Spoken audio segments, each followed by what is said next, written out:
So, welcome to our latest blog. We're driving to Comic-Con with butterflies in my stomach, presenting footage for the first time. It was always a slightly intimidating and scary thing. Plus, I've got to face a day of interviews. But another 10 hours and it'll all be behind us.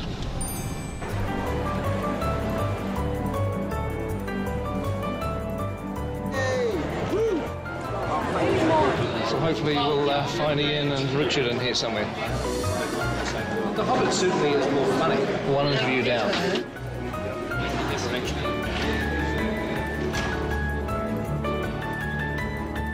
When I call you guys up on stage... We're coming out one at a time? Yes. I saw on the One Ring this morning that people have been camping out since Wednesday to get into Hall H. Those are the sorts of people that I like hanging out with. I'm going to be going on soon, and I've been recruited to do some vlog filming with my iPhone, because this camera isn't allowed on stage, but nobody's going to stop me shooting with my iPhone.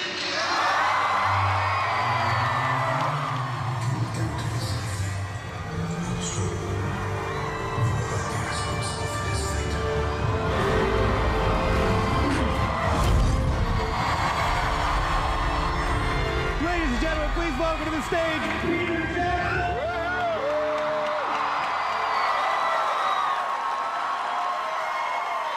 Let's bring up a few of our friends that we have here.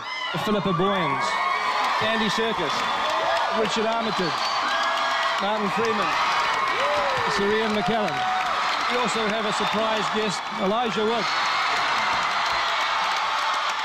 I love you guys. I came all the way from Brazil just because of you. Thank you. I spent all my money on this trip, but it was worth it.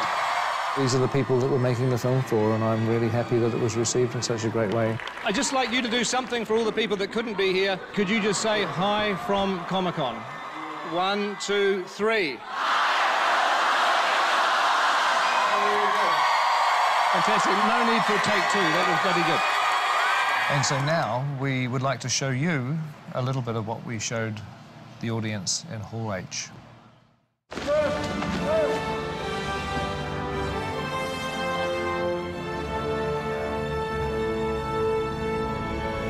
That's great. Good. Welcome to the last 5 days of our shoot. It's a bittersweet kind of moment. It feels like I'm still at the foot of the mountain. It's a little difficult to do a wrap-out on our last bit of shooting because so much of what we've been doing recently has been film 2, which is obviously secret. But we'll show you little bits and pieces, little snippets, and there'll be a lot more of what we've been doing that we'll save up for future vlogs. Hey, Comic-Con fans, how are you? This is Dory, coming live from the set of The Hobbit. Stay classy, San Diego. Hi, Comic-Con. John Callan here. I play Oin in The Hobbit. Ivni Anadu Shute, ni Comic-Con. Hi, this is Dwalan saying a big hi to all of you in Comic-Con. Greetings from the very heart of Middle-earth. A really amazing moment for me, I guess. It was the first time we stepped onto Bag End. It's become so embedded in your psyche from what you've seen before. We're all ready to go, and Ian came on for the first time, and you look at him and you go, oh my God, that's Gandalf. I look back on that with fondness because we got to know each other on Bag End, and we really got to know each other as dwarves. Hi Comic-Con, it's Adam Brown here, aka Ori from the Hobbit set. One of the most exciting things, I think, for me was working on these sets that kind of are part of our history. And there was I working on Rivendell with some incredible actors. Just watching Cate Blanchett act, it was very moving. We had shivers down our spines. It was absolutely astonishing. It's been a privilege being back in Middle-earth. Hey, Comic-Con. Hope you're having a good time. My name is Lee Pace. I play the Elven King, Thranduil. Some of the work that I really loved was with Terry Notary, who designs movement for the different races. And the way the elves move is very different than the way the dwarves move, obviously. It was really fun to get into that character and really move in a way that is not human. Yeah. Sylvester McCoy, who played Radagast, is the loveliest man. I need people. I think that Sylvester's going to be one of the delights of these movies. The real McCoy. I remember going out to Trentham and wandering through the 100 meters of forest that they built. Seeing Roscabel, which is Radagast's house. Radagast's character was a lovely, spirited wizard, and his house really reflected his character beautifully. Dale was beautiful. It really was like being in another country. It was very Moroccan, Turkish, sort of stroke Italian. Yeah. Dale was one of the larger sets. It rivals some of the biggest sets we've ever built, which would have been Minas Tirith and Helm's Deep, I guess, in the old days. The city of Dale was such a huge set. You're able to just wander around as if you were in some abandoned city you've always wanted to visit. The most fun I've had on set would probably be the Goblins. Goblin Town, the sets just seem to be really sharp and really angular and lots of flames and lots of bones. We were introduced to the Great Goblin. Well, Barry Humphries is something of an iconic legend in this part of the world, and I've seen 2 or 3 of his Dame Edna stage shows, and Barry and the Goblin King just seem to be a natural fit. Yeah. You seen the pile of intestines? Oh, no, but I'll go and check them out. I don't know if anyone's home, but we'll soon see. I found Bayon's house absolutely mesmerizing. It's one of my favorite parts of the book, and the creation, the carving that they did inside that beautiful barn, and everything was so oversized. I want to write the theme tune, sing the theme tune. We built it to the scale of the dwarves, so it was huge. And it made all of us feel small. I used to be able to stand on that set and look at the crew setting up the camera, and they looked like tiny little people. It was kind of incredible. Morning, everyone. Happy last day. Morning. What we're doing for this shot is we're going to get Orlando up on here. Somebody stuck something to my back. What is it? Second unit, I think we're a bit of the rock and roll unit, and, you know, we have a bit of fun.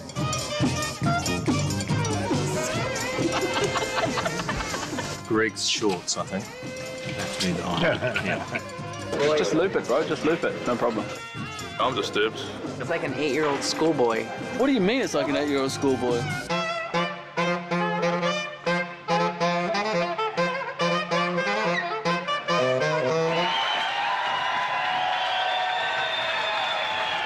He's a rock star. He has got energy to burn, and that infectious enthusiasm and his absolute dedication made a huge difference to the second unit. And crank it up. And in 3, 2, 1, action! And cut! That is a wrap for the second unit. Second unit! There's a mixture of emotions. Good to finish, but sad at the same time. Quite frankly, I can't imagine this occurring anywhere else on the planet, so thank you from the bottom of my heart. One of the memories that really sticks in my head the most is walking in through the gates of Stone Street at 4:45 in the morning when it's dark and there's no one else here and the stars are still out, and then slowly the studio comes to life and the sun comes up.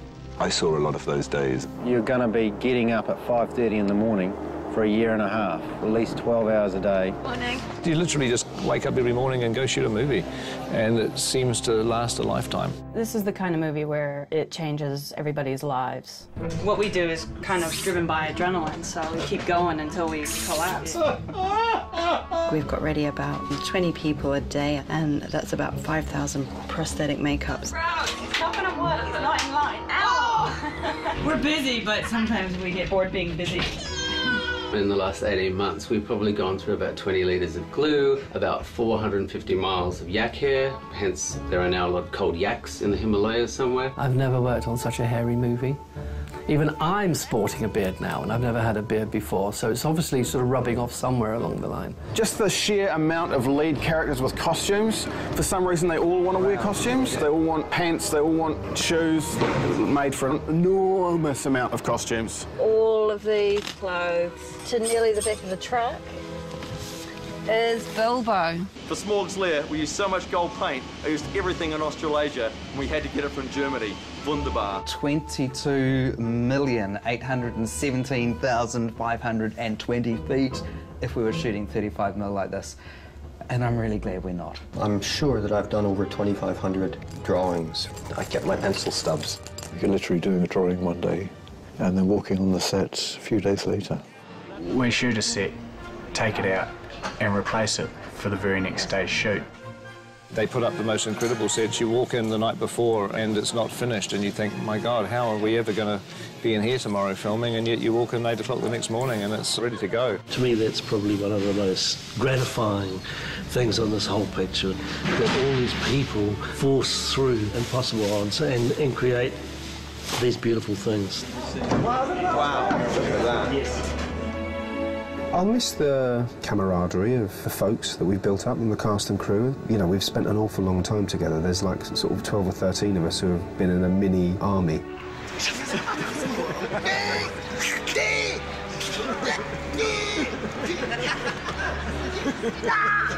Well, I mean, they're all people I would love to work with again. Fantastic cast. I'm surrounded by these mates. I'm surrounded by my comrades. I'm surrounded by these great actors. Please, not every time. Get off. I mean... You get so close that you're able to freely abuse them on a daily basis and they don't seem to mind. And that's the poster. But a very high quality of human beings involved. Pretty soon we won't be all together as a gang, which is going to be sad. We'll all miss each other terribly. You're getting to come to work with a group of people that you love working with, that you love hanging out with. It's a real family. What's this in our laundry? Look at that. Oh! Red-handed. What happens on The Hobbit stays on The Hobbit.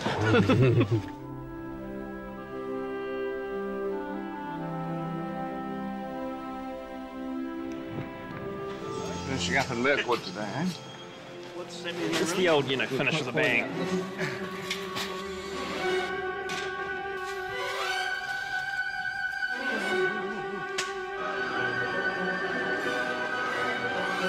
Look out!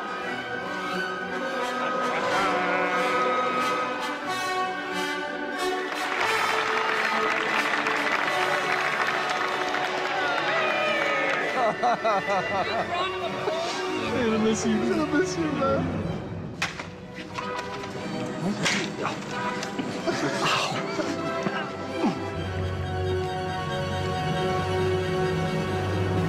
Okay, and action. I need a horse. Why? Where are you going? In search of answers. All right, and cut. Well, unless anybody has anything else they want to shoot, I think we should call that a day. Thank you.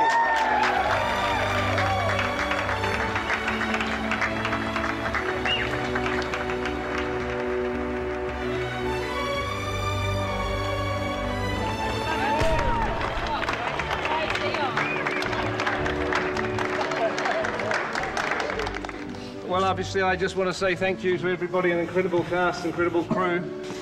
Seems like a lifetime ago that I had to do this speech at the beginning of the shoot. Oh, God, it was a long time ago. You know, as a director, it can be kind of a lonely job.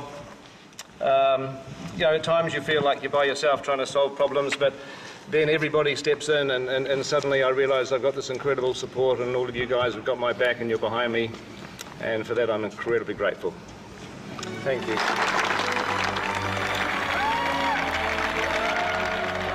There's bubbles right next door.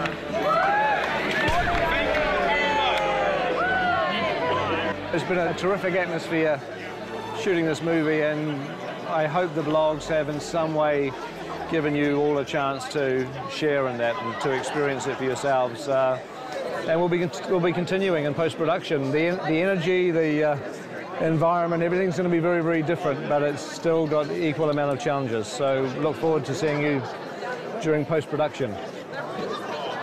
It's just lemonade, honestly. Come on, show some love. Put your arm around the person next to you.